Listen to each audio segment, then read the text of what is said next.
आपका स्वागत है आपके अपने YouTube चैनल अद्भुत ज्ञान गंगा पर। हमारी आज की कहानी है एक फकीर। एक फकीर था, घूमता घूमता एक गांव में आ पहुंचा। रात बहुत हो गई थी, उसको रहने के लिए जगह चाहिए थी। उसने एक घर का दरवाजा खटखटाया। वह घर जुवैदा नाम की एक धनी औरत का था।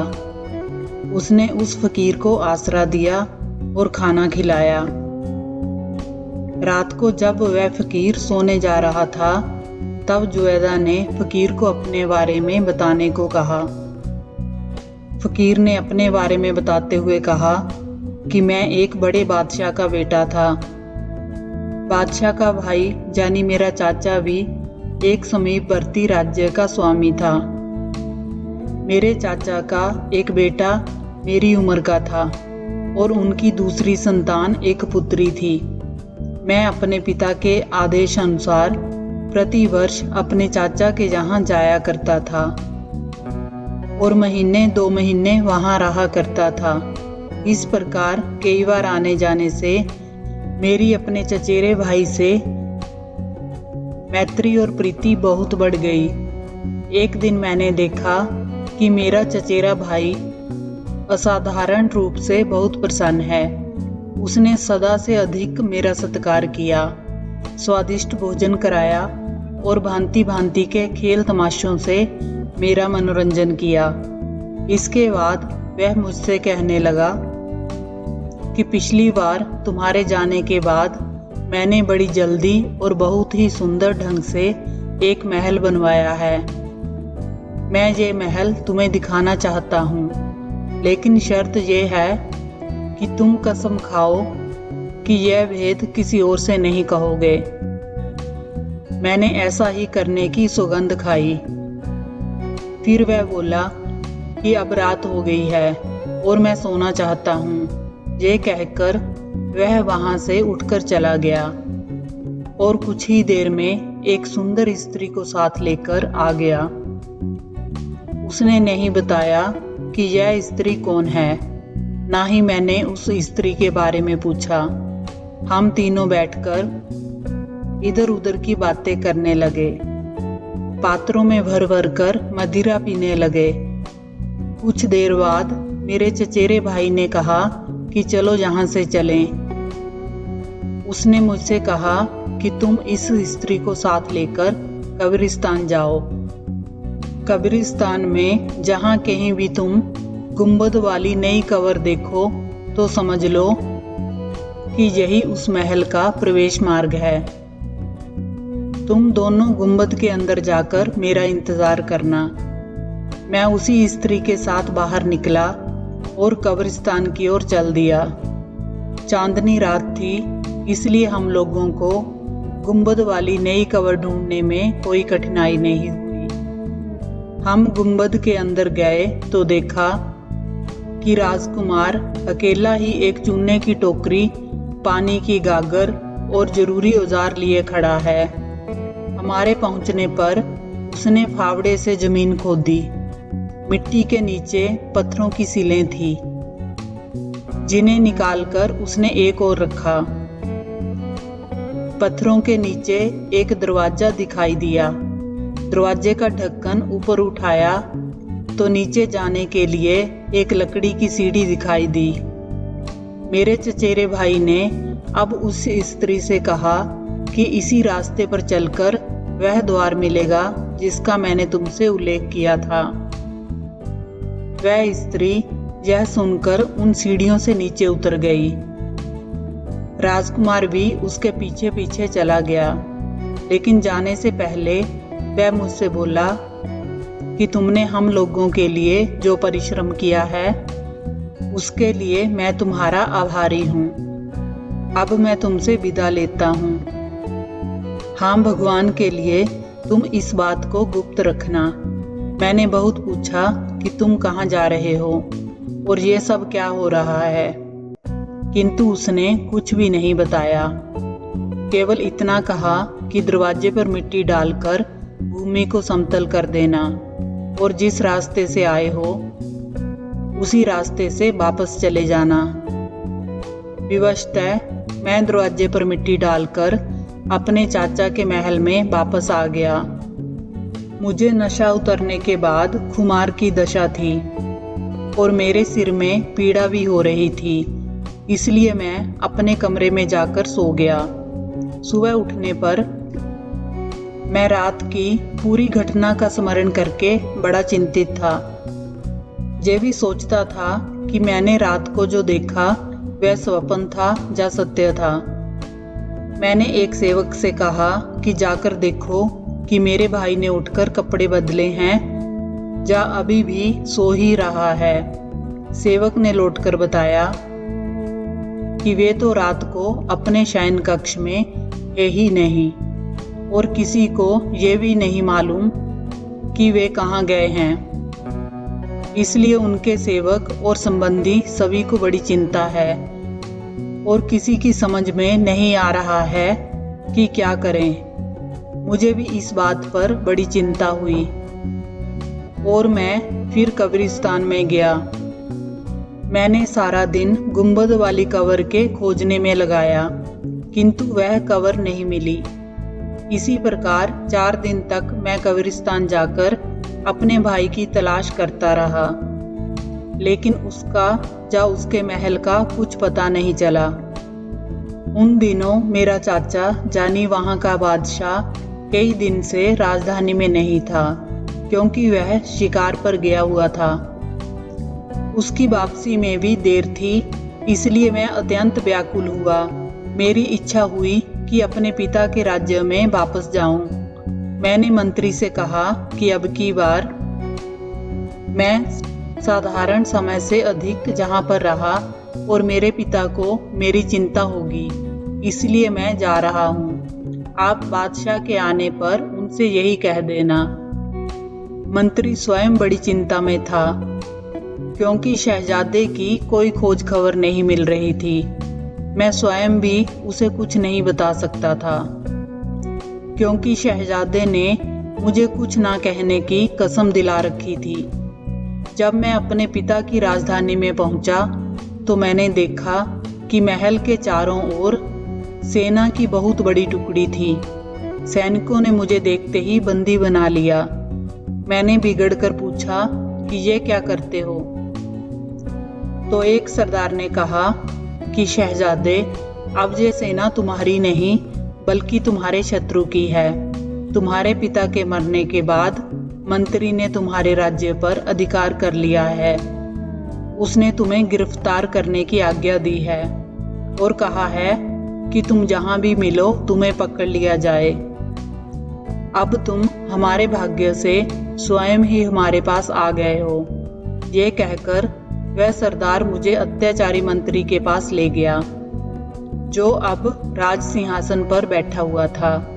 उसको सिंहासन पर बैठे देखकर मुझे कितना दुख और कितनी ग्लानि हुई होगी, ये आसानी से समझा जा सकता है। वह दुरात्मा आरंभ से ही मेरा शत्रु था।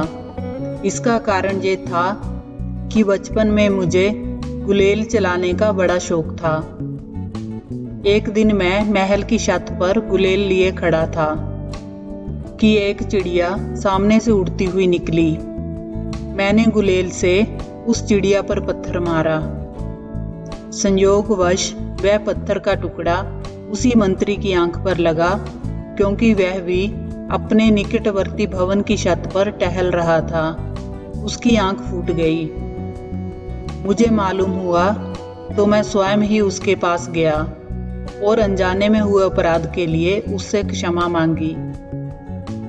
वह कुछ बोला तो नहीं, किंतु उसने मुझे कभी क्षमा भी नहीं किया और हमेशा इस ताक में रहता था कि कब उसे अवसर मिले और वह मुझसे इस बात का बदला ले।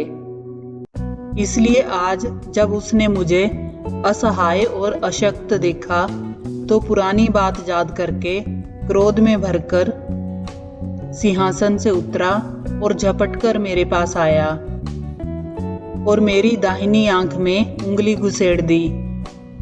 उसने इतने पर ही बस नहीं की, उसने मुझे एक पिंजरे में बंद कर दिया और जल्लाद को आज्ञा दी कि मुझे नगर के बाहर ले जाकर मेरा वध कर दे, मेरे शरीर के टुकड़े करके पशु पक्षियों को खिला दे। वह जल्लाद घोड़े पर बैठकर शहर के बाहर आया और दूसरे घोड़े पर वह पिंजरा रख कर लाया जिसमें मैं बंद था। उसकी सहायता के लिए अन्य सेवक भी थे। जंगल में पहुंचकर उसने मेरे हाथ पांव बांधकर मुझे मारने के लिए तलवार निकाली। मैं अत्यंत दीनता से रोने लगा और प्राणों की भिक्षा मांगने लगा।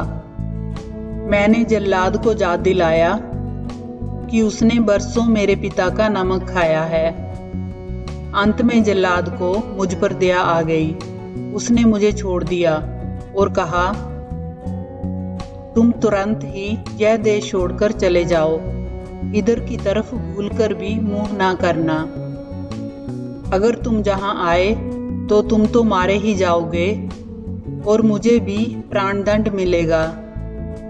मैंने जल्लाद का बड़ा एहसान माना और भगवान को लाख लाख धन्यवाद दिया कि भले ही एक आंख गई लेकिन जान तो बच गई।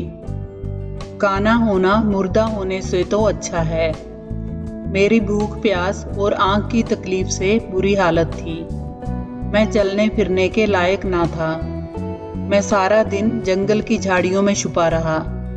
रात को धीरे धीरे छुपता छुपाता अनजाने रास्तों पर धीरे धीरे चलता हुआ कई दिनों में अपने चाचा की राजधानी में पहुंचा। जब मैंने चाचा को अपने दुर्भाग्य का पूरा हाल बताया तो वह भी बहुत दुखी हो उठे और बोले कि मुझसे अधिक अभागा कौन होगा। मैं अपने पुत्र के लापता होने से क्या कम दुखी था कि मुझे अपने उस भाई की मृत्यु की खबर मिली है जिसे मैं प्राणों से भी अधिक चाहता था। अब मैं अपने पुत्र को कहाँ खोजूं? वह बहुत देर तक अपने पुत्र को याद करके रोते रहे। उनके निरंतर रोदन से मेरे धैर्य का बांध टूट गया। मुझ में इतनी क्षमता ना रही कि मैं अपने चचेरे भाई को दिए हुए वचन को निभाए रखता। मैंने वह सारा वृतांत अपने चाचा को कह सुनाया जो मैंने उस रात को देखा था। चाचा को ये सुनकर ढांढस हुआ और उसने कहा, बेटे तुम ठीक कहते हो। मुझे भी मालूम हुआ था कि उसने यहाँ से समीप ही एक गुंबददार कवर जानी मजार बनवाया है। वह वही हो सकता है, लेकिन उसने यह भेद किसी और को नहीं बताया। रात को भेष बदलकर मैं और चाचा महल के बाग के दरवाजे से बाहर निकलकर कब्रिस्तान में पहुंचे। मुझे यह देखकर आश्चर्य हुआ कि हम लोगों को थोड़ी ही देर में वह कब्र मिल गई। शायद अकेले आने पर मैं ठीक स्थान पर नहीं पहुंच सका था। मैंने कब्र को फौरन पहचान लिया। हम लोग गुंबद के अंदर गए। वह लोहे का दरवाजा जिसके नीचे सीढ़ी गई थी वह बड़ी कठिनाई से खुला, क्योंकि शहजादे ने उसे अंदर से चूना आदि लगाकर मजबूती से बंद कर दिया था। दरवाजा खुलने पर पहले चाचा नीचे उतरा, फिर मैं भी नीचे उतर गया। कुछ दूर जाकर देखा कि ड्योढ़ी में बदबूदार धुआं भरा है। आगे बढ़े तो देखा कि सुंदर बैठने का स्थान है और वहां कई दीपक यथेष्ट प्रकाश दे रहे थे। बीच में एक हौज बना हुआ था जिसके चारों ओर खाने पीने की वस्तुएं रखी थी, किंतु वह स्थान बिल्कुल निर्जन था। फिर हमने देखा कि एक और चबूतरा सा बना है और उसके बाद एक कक्ष है जिसके द्वार पर पर्दा पड़ा है। चाचा सीढ़ी से चबूतरे पर चढ़ गए और पर्दा उठाकर अंदर गए। मैं भी पीछे पीछे चला गया। हम लोगों ने देखा कि शहजादा उसी स्त्री के साथ जिसे पहले मैंने देखा था एक पलंग पर लेटा है। किंतु उस पर भगवान का ऐसा कोप हुआ था कि दोनों कोयले की तरह काले हो गए थे। ऐसा मालूम होता था जैसे किसी ने उन्हें जीवित ही धधकती आग में डाल दिया हो और उनके राख हो जाने से पहले उन्हें निकालकर पलंग पर लेटा दिया हो। यह देखकर मेरे तो रोंगटे खड़े हो गए, लेकिन मेरा चाचा यह देखकर बिल्कुल विचलित नहीं हुआ। उसके चेहरे पर ना दुख का कोई चिन्ह था, ना आश्चर्य का। हाँ, उसका क्रोध बढ़ता जा रहा था। उसने शहजादे के मुंह पर थूक दिया और कहा, अभागे, तूने यहाँ तो दुख पाया ही है, परलोक में तू इससे भी अधिक दुख पाएगा। इस पर भी उसका क्रोध शांत ना हुआ, तो उसने पांव से जूती निकालकर कई बार शहजादे के मुंह पर मारी। मैंने क्रोध में आकर कहा कि चाचा, एक तो मुझे वैसे ही भाई के मरने का दुख है, फिर आप मरने के बाद भी उसका अपमान कर रहे हो। उसने ऐसा क्या अपराध किया है जिससे आपकी क्रोधाग्नि इतनी भड़की है? बादशाह बोला, बेटे, तुम नहीं जानते कि क्या किस्सा है। यह आदमी इससे कहीं अधिक भर्त्सना और दंड का भागी है। यह शहजादा बचपन से ही अपनी सगी बहन पर आसक्त था। जब दोनों छोटे थे तो मैंने बच्चा समझकर उनकी बातों पर कुछ ध्यान नहीं दिया, किंतु जब दोनों बड़े हो गए तब भी दोनों में घनिष्ठता रही, बल्कि बढ़ गई। अब मैंने उनके संबंध को रोकना चाहा। मैंने कड़े पहरे बिठाए कि भाई बहन एक दूसरे के सामने ना आए। शहजादा अकेला ही कुमारगामी होता तो बात आगे ना बढ़ती, लेकिन यह अभागी लड़की उससे भी अधिक नीच निकली। यह अपने भाई से मिलने के लिए तड़पती रहती थी। यद्यपि मेरी शक्ति के कारण खुलकर एक दूसरे के सामने नहीं आते थे, किंतु उनके हृदयों में एक दूसरे के प्रति आकर्षण कम नहीं होता था। अतएव बहन से सलाह करके शहजादे ने अपने लिए खास तौर से यह गुप्त आवास बनवाया, ताकि अवसर मिलते ही दोनों विहार करें।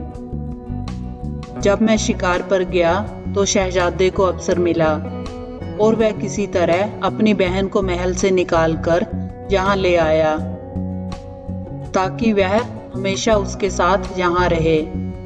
इसलिए उसने बहुत अधिक मात्रा में खाद्य सामग्री भी यहाँ ला रखी। कुछ दिनों यह लोग एक दूसरे के साथ आनंद से रहे होंगे। फिर उन पर ईश्वरीय प्रकोप हुआ और दोनों ने अपने पाप का समुचित फल पाया। यह कहकर बादशाह का क्रोध दुख में बदल गया और वह अपने बेटे और बेटी की मृत्यु पर विलाप करके रोने लगा। मैं भी उसके साथ रोने लगा। हम लोग बहुत देर तक रोते रहे।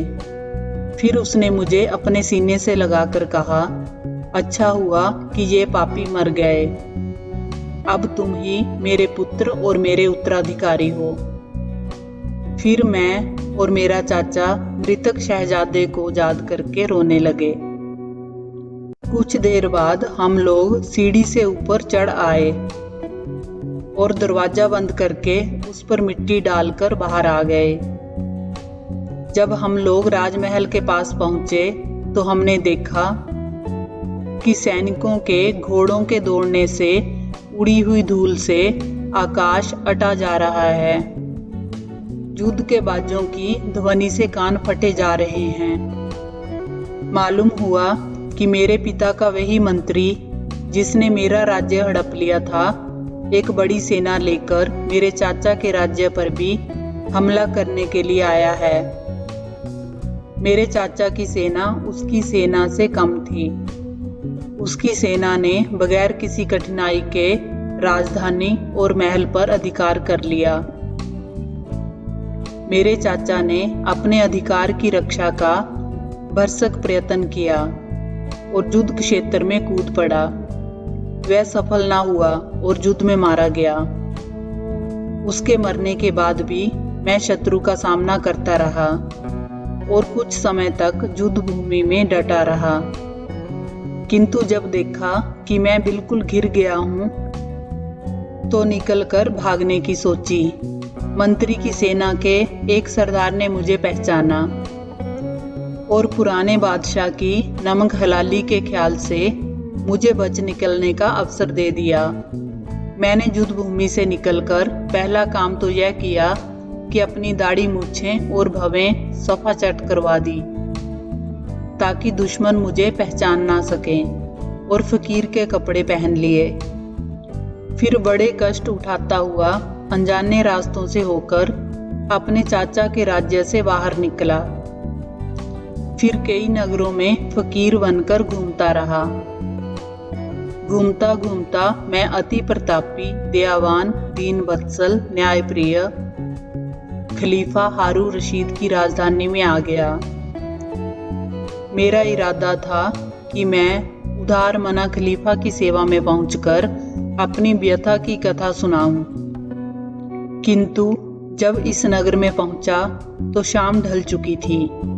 मैं इस चिंता में आगे बढ़ा कि कहीं ठिकाना मिले तो रात व्यतीत करने का प्रबंध करूं। कुछ दूर जाने पर मुझे यह दूसरा फकीर मिला। उसने मेरा अभिवादन किया। मैंने उसके अभिवादन का उत्तर देकर कहा कि तुम भी मेरी तरह परदेसी लगते हो। उसने कहा कि हाँ, मैं भी अभी अभी इस नगर में आया हूँ। हम लोग बातें कर ही रहे थे कि यह तीसरा फकीर भी आ गया और हम दोनों का अभिवादन करके पास बैठ गया। उसने भी कहा कि मैं परदेसी हूँ और इस नगर में अभी आया हूँ। हम लोग चूंकि एक ही वेश में थे और तीनों की एक सी दशा थी, इसलिए हमने तय किया कि हम भाइयों की तरह मिलकर रहें और जहां जाएं एक साथ ही जाएं। हम लोग इस चिंता में निमग्न हो गए कि रात कहाँ बिताएं, क्योंकि हम तीनों में कोई भी यहाँ के किसी निवासी को नहीं जानता था, ना कभी पहले जहाँ आया था।